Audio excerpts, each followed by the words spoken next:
Is your 2017-2019 Mazda CX-5 key fob not working? It's likely the CR2032 battery needs replacing. This is a simple DIY task that saves time and money. We'll guide you through the process step by step to get your remote working again. This video will show you how to do it and things to avoid. The Mazda CX-5 key fob uses a CR2032 3-volt lithium coin battery.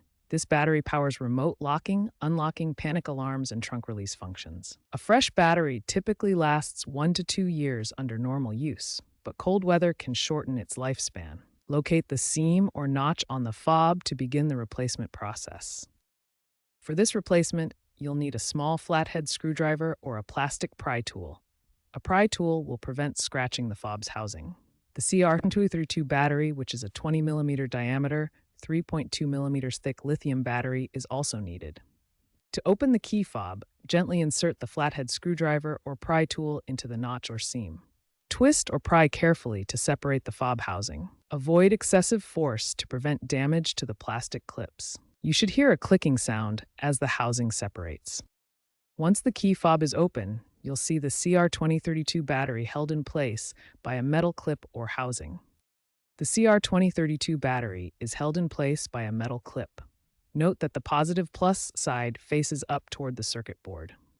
Remove the old battery carefully. Insert the new battery, ensuring the positive plus side is oriented correctly facing up. Incorrect polarity can damage the fob. Always double-check the orientation. Carefully snap the fob housing back together, ensuring all clips align and secure properly. Once assembled, test the fob's functions: lock, unlock, panic alarm, and trunk release. If any function fails, recheck the battery polarity and housing alignment. If the key fob still doesn't work after battery replacement, several issues could be at play. First, the battery itself might be faulty, or there could be an internal problem with the fob's electronics. Ensure you're using a genuine CR2032 battery.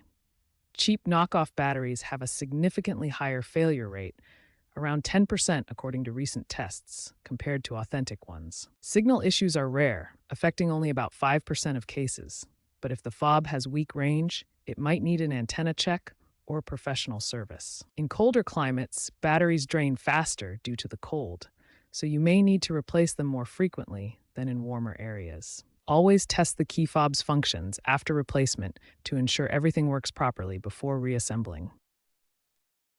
Safety is crucial when handling key fob batteries. Avoid touching the battery terminals with bare hands to prevent corrosion from oils on your skin. Dispose of old lithium batteries responsibly at recycling centers or hazardous waste facilities. These batteries should not be thrown in regular trash due to environmental hazards.